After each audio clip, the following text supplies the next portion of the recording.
กับผัวเจ้าโดนแล้วบ่เอ่ยโดนแล้วได้จักปีแล้วหลายปีเลย10 ปี20 ปี10 ปี 20 ปีแล้วเจ้าก็เลี้ยงลูกเจ้ามานี่เนาะป้าตั้งแต่ออกกรรมเดือนนึงก็คือปะบ่แม่เฒ่าอันปะกันกับผัวตั้งแต่ลูกออกกรรมได้เดือนนึงออกกรรมได้เดือนนึงอ๋อ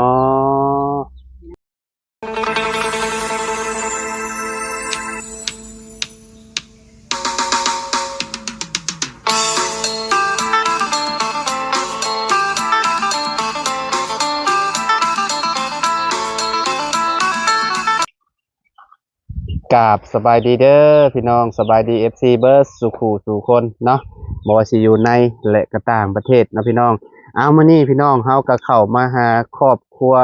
ทางเอื้อยท่านนี่แหละพี่น้องเนาะได้ยินข่าวว่าทางเอื้อยเพิ่นก็ได้เลิกลากับ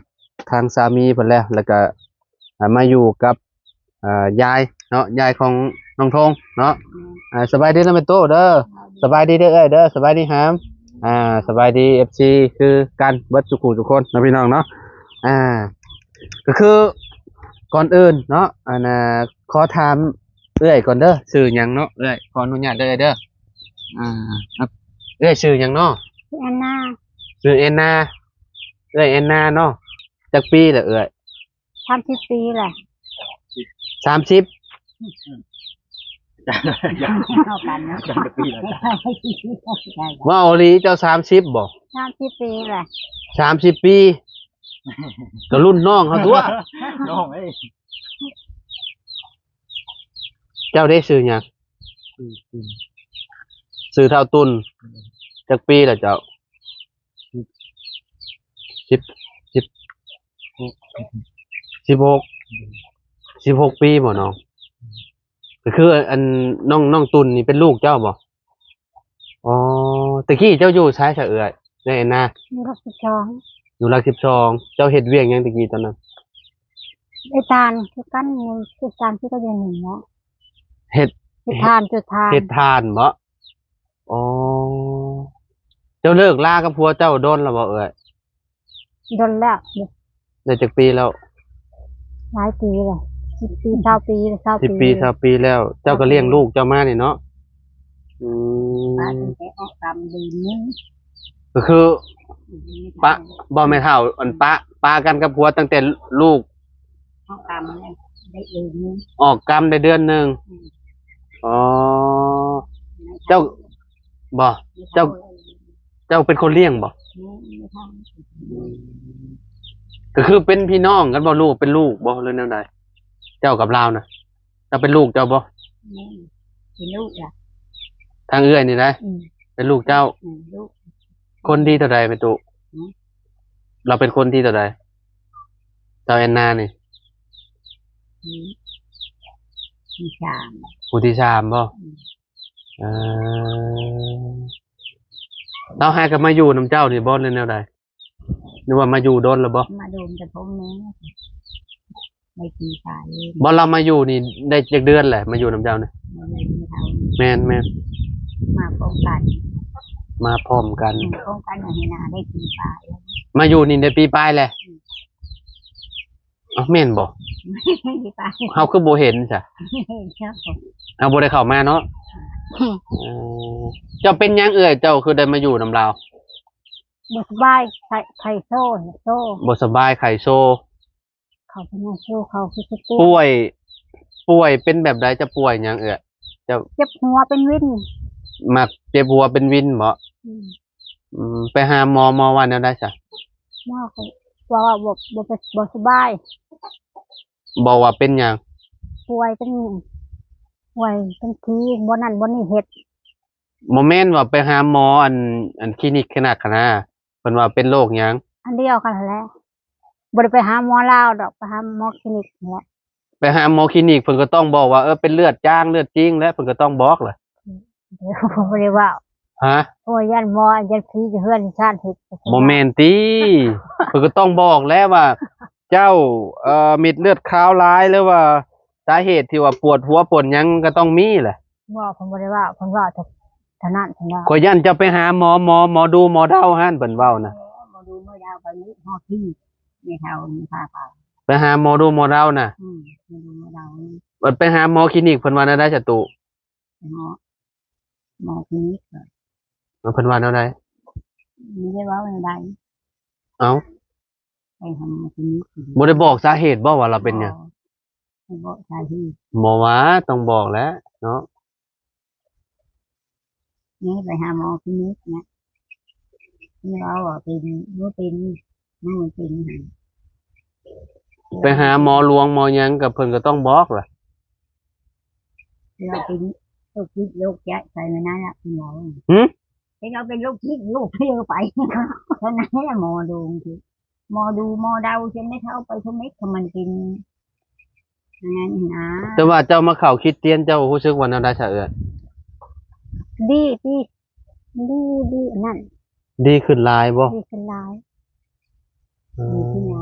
ดีขึ้นหลายนี่กินได้แต่เต้า ต่างจากเมื่อก่อนบ่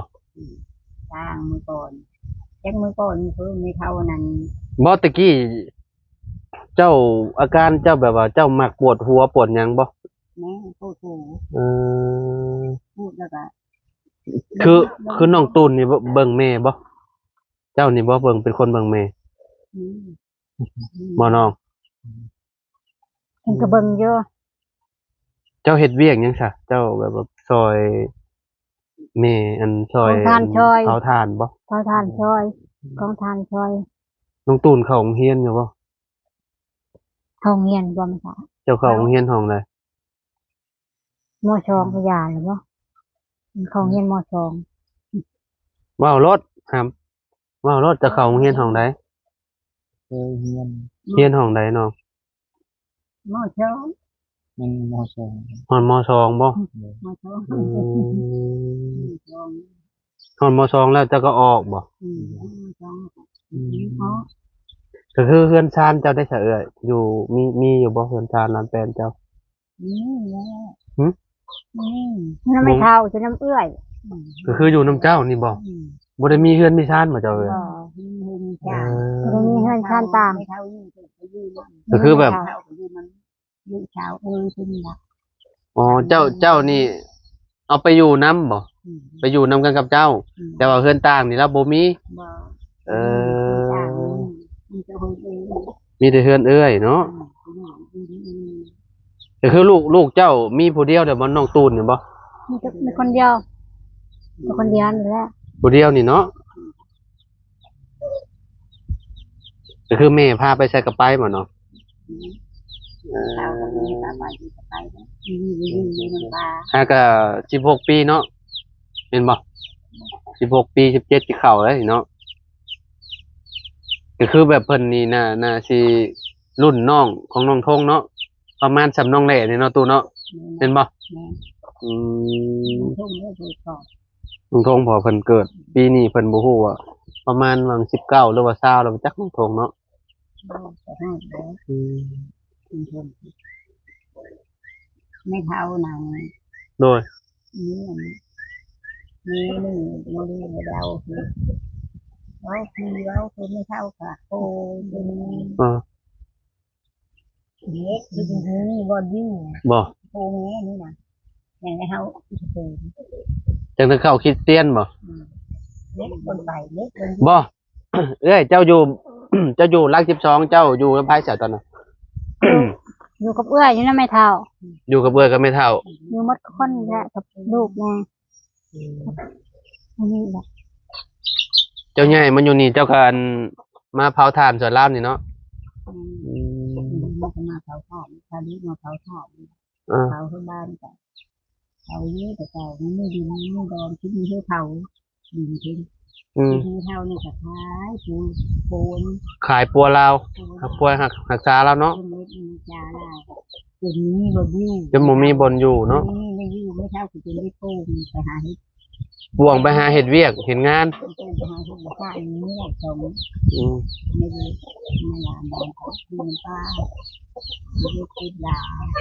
ตอนนี้ที่เขา ลาวนี่บ่ ที่เขาที่น้ำ เอ ทำไม อ ที่ห้ามันมีดอก หาก็มาอยู่นะอันนี่ แล้วก็ไปยืนในเท่านี้ เอ้าตะกี้คือเจ้าอยู่หลัก12บ่จุมเจ้าน่ะ วัดที่สอง หากันง่ายมาอยู่น้ำลาวได้2ซัมเมอร์นี่ ต้องมาจนถึงนี้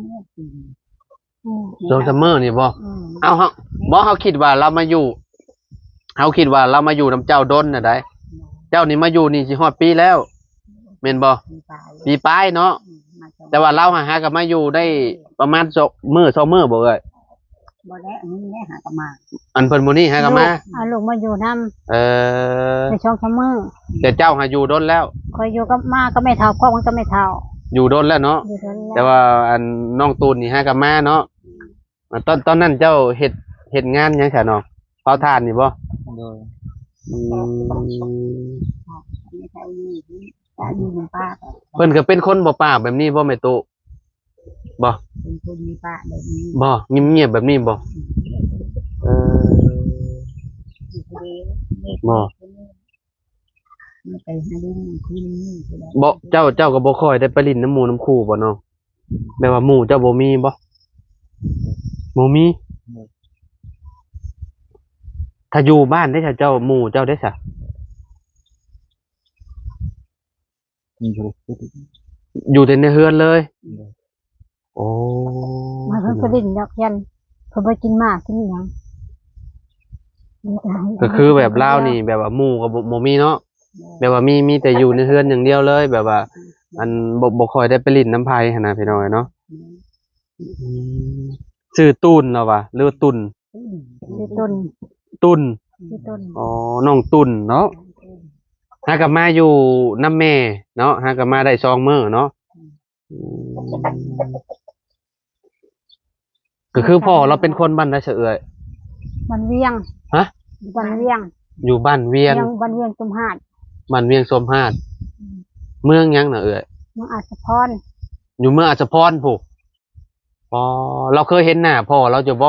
เพิ่นอยู่เมื่ออยู่น้ำพอเพิ่นก็ บ่ แล้วก็เอาลงมา เคยไปอยู่จักเทื่อ ว่าไม่เท่าก็ได้ เคยไปอยู่เทื่อเดียว แล้วเป็นหยังไปอยู่น้ำพ่ออยู่บ่ได้บ่มันบ่ม่วนบ่เออไปอยู่น้ำพ่ออยู่บ่ได้เนาะพ่อมีครอบครัวใหม่แล้วบ่ซะตอนนี้เนาะ พอเอาแม่ใหม่แล้วพอ อ๋อมีลูกมีหยังแล้ว ลูกมันก็ใหญ่แล้ว อืมไปอยู่น้ำพ่ออยู่บ่ได้พี่น้องแบบว่า เราบ่เคยไปอยู่เนาะอยู่ได้โดนเติบบ่เป็นปีบ่ อยู่ก็เดือนหนึ่งก็มา เดือนหนึ่งเนาะเป็นได้น้องคือว่าไปอยู่น้ำพ่ออยู่บ่ได้ แบบว่าบ่ติดบ่ โบสูมีคนโบสูมีคนบอก คือแบบในครอบครัวนี่ มีจักคนในครอบครัวพ่อเจ้านะแบบว่า น้องนุ่งเจ้านะที่ว่าได้กับแม่ใหม่นะ เป็นคนเดียว คนเดียวเพิ่นก็ได้คนเดียวบ่เพื่อนเพิ่นเป็นจั่งใดสภาพเพื่อนชานทางครอบครัวอันพ่อแบบว่าเพิ่นก็มีอยู่บ่ เงื่อนมันก็ขึ้นคืออยู่ เพิ่นก็ทุกข์คือกันบ่นั่นน่ะแหละ โดย อืมเพิ่นก็ทุกข์ยากคือกันเนาะขออนุญาตเด้อเอ้ยเด้อมันหยิบไมค์ลูกเจ้าก่อนเนาะยัน FC เพิ่นบ่ได้ยินเว้าดังๆหน่อยเด้อครับเด้อเนาะเพราะว่าเพิ่น ว้าวเขามีทุกข์ เพิ่นเว้าเพิ่นก็ยังอยากอายอยู่พี่น้องเพราะว่าเพิ่นบ่เคยเจ้าบ่เคยออกกล้องจักเทื่อบ่เนาะตุนบ่เคยแล้วเนาะตื่นเต้นบ่น้องอ๋อพี่น้องเนาะเจ้าซอยเวียกซอยงานทั้งแม่เนาะของมื้อนี้เนาะแต่ว่าเพิ่นเอ่อเผาถ่านพี่น้องบ่ฮู้ว่าเตาเพิ่นตัวใดเนาะทางเตาของน้องตุนกับแม่เพิ่นเนาะเฮ็ดนำกันแล้วบ่โตบ่ แม่มันคือเป็นกัน อ๋อ ปัดนักกันแล้ว ขดหน้ากันแล้วบ่ แล้วมันเศร้า เอาก็บ่ได้เข้ามาอันโดนน่ะได้พี่น้องตะกี้ยังว่าเข้ามาหาทางน้องทงเพิ่นอยู่เนาะเข้ามามาเยี่ยมมายามเนาะแต่คุมื้อนี่ก็ป๊อดโตบ่แม่น3-4 เดือนแล้วบ่จ๊ะเนาะบ่ได้เข้ามาฮะ บ่ฮอดบ่ฮอดปีประมาณก็แนมว่าสินับบ่ฮอดปีเนี่ยตู้เอ้ยประมาณ4-5เดือนเนี่ยไป4-5เดือนหรือว่า6เดือนนี่แหละไปฮะกลัวบ่เฮาก็จื้อบ่ได้แหละตั้งแต่ ทำให้เข้ามาไม่เห็น ตั้งแต่มาหาน้องทงอยู่นี้เนาะแล้วก็ป้านางบ่ฮู้ป้านางไปใช้แล้วตอนนี้น่ะบ่ได้เห็นป้านางก็แต่โดนแล้วได้พี่น้องเอ้ยเนาะอ่ากับน้องทงนี่ก็บ่ได้มาหากันโดนแล้วเนาะเขามาหาก็พอดีว่ามาถึงจังหวะน้องตุ่นเพิ่นมาอยู่นำแม่เพิ่นเลยพี่น้องเนาะก็มีโอกาสทางประมาณ2 ถึงนี่แหละ เพิ่นมาอยู่นี่ได้เออเขาคิดว่าเพิ่นมาอยู่โดนแหละซะดอกเนาะประมาณได้2 ทิศบ่เออทางแม่ตู้ว่าประมาณมาหากันมามื้อ2มื้อว่ะเออ มาจ้ะน้องตุ้งเอาเมื่อนอนเพื่อนเพิ่น บ่จะมานอนน้องทงบ่มันเป็นตอนนี้ได้เพิ่นบ่ได้เมื่อบัดนี้ค่ะ จะติดกับน้องทงแล้วบัดนี้เนาะจะขี่รถจักรบ่ซะ บ่ได้ ร ขี่ ถขี่ก็บ่มีรถขี่ก็มี อ๋อย างเยอะกันท้องกันยาง ไปใส่ก็มีแต่ย่างบ่ มีแต่เป็นยางโดยมีแต่ยาง ก็คือทางเอื้อยนี่ให้หน้าเจ้าได้ซะเอื้อยขายเบิดบ่เลยนั่นน่ะขายปัวตัวเองบ่แสดงว่าเจ้าบ่ได้มีหยังซะตอนนี้เนาะ ยางกระตุกกระตัก มีแต่กระโตพี่น้องเอ้ยเนาะ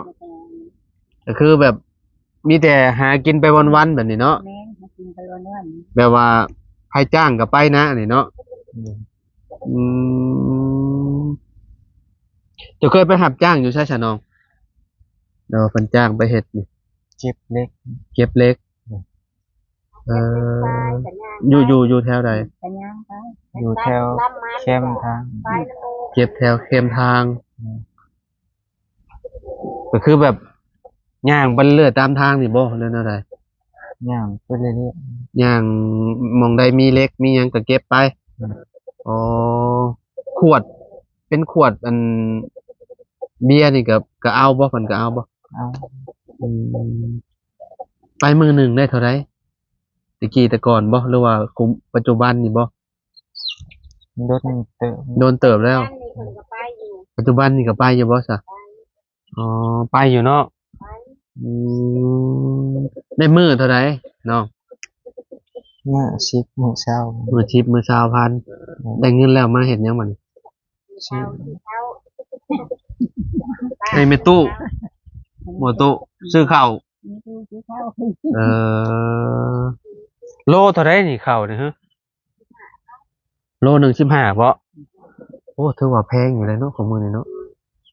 ข้าวโลหนึ่ง15,000พี่น้องถ้า5โลก็โอ้เติบหนึงแล้วเนาะอืมได้10-20,000นึงก็ได้ข้าวอยู่ประมาณโลนึงเนาะตู้พอได้ กิน ประเดกเป็นนัวแล้วเนาะ แตงนัว อืมมันต้อง ชื่อแนวอื่นผัดบ่พอบ่ล่ะก็สิซื้อหยัง โดยแม่นนั่นแหละ จ้าก็บ่ได้สูบ เจ้า เบี้ยก็บ่ได้กิน อ๋อดีแหละเนาะ มันซื้อเขากินนั่นแหละซื้อ เจ้าบ่ได้มักไปซุ่มซิงกับไผแล้วว่ากับหมู่คู่บ่ได้มักไปเนาะมีแต่อยู่เฮือนอยู่ชานอย่างเดียวเลยไปหาเงินหาหยังก็ได้มาแล้วก็มาให้แม่ตู้ซื้อข้าวพี่น้องเนาะเพราะว่าบ่มีข้าวกินนี่ก็ลำบากได้เนาะคนเฮาพี่น้องเนาะน้องเพิ่นก็ยังเว้าบ่ค่อยเก่งปานใดพี่น้องเนาะคล้ายๆคือกับน้องทงตอนแรกๆเนาะคือบ่น้องทงก็แบบนี้เลยตอนหมู่เข้ามาแรกๆน่ะ เป็นแบบนี้มันบ่พื้นโตเพาะเฮาบ่มีได้ดอกนะแต่มันบ่พื้นโตเพาะเฮาบ่มี โดย มามีผู้มาถ่ายเข้ากล้องเข้าแกล้งแบบนี้ก็คืออายตัวเองถูก โอ้บ่ แต่เรื่องงานเราก็ขยันอยู่ บ่แล้วแบบว่าเวียงนี่บ่ได้ติบ่น้องแบบว่าเวียงหยังก็เฮ็ดได้บ่ อืม บ่ติเลย อืม เป็นพวกถ่านพวกหยังนี่ก็แบบเฮงสบายเนาะเป็นเบิดบ่แบบว่าเผาถ่านเผาหยังนี่เป็นบ่ เป็น บ่เป็นบันไดตัดพื้นนี่ได้บ่ ได้ เออ ร้องเห็ดมันเผาแล้วมันเผามันเยอะ แบบว่าซอยเนาะก็ซอยได้หลายอยู่ได้พี่น้อยเนาะแบบว่าสมมุติว่าไม้อันใหญ่ๆเฮาก็แบกซอยเพิ่นแบบว่าเฮาเฮ็ดบ่เป็นเฮาก็เรียนรู้ไปนํเพิ่นน่ะนะเนาะคอยเฮ็ดเบิ่งเพิ่นเฮ็ดไปนำมาแหล้วเนาะคือน้องทงเราเคยเฮ็ดนะพี่น้อยเนาะเราก็เฮ็ดได้เนาะแต่ว่าเจ้านี่แบบบ่ค่อยได้เฮ็ดปานใดกับฐานบ่หรือว่าจังได เห็ดคือเราบ่เคยเห็ดเดียวเห็ด แต่ว่าเฮ็ดก็ไม่เท่าแบบว่าให้เฮ็ดด้วยตัวเองนี่เฮ็ดบ่ได้เฮ็ดเนาะอืมก็คือ ในชาวบ้าน แม่เพิ่นนี่ก็อันซอยน้ำเจ้าเนาะ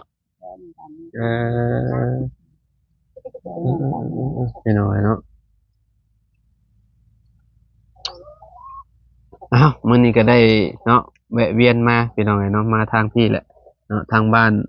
เก่าน้องทงพี่น้องเนาะมันก็ต๊อบพี่แหละแต่ก่อนก็คือแบบน้องทงเพิ่นสิอยู่นี่เนาะแต่ก็มื้อนี้เพิ่นมีเฮือนมีซ่านแล้วก็เข้าไปพุ่นแหละหมู่บ้านสายบุญพี่น้องเนาะหมู่บ้านสายบุญหนึ่งเลยอยู่หั่นเนาะแต่คุมื้อนี่ข่อยเข้าไปข่อยก็ลงแหละพี่น้องหั่นมีแต่เฮือนเลยได้อยู่หั่นน่ะเฮือนเต็มหมดเลยบัดนี้บ่ คอยจะอยู่พุ่นเลย บ่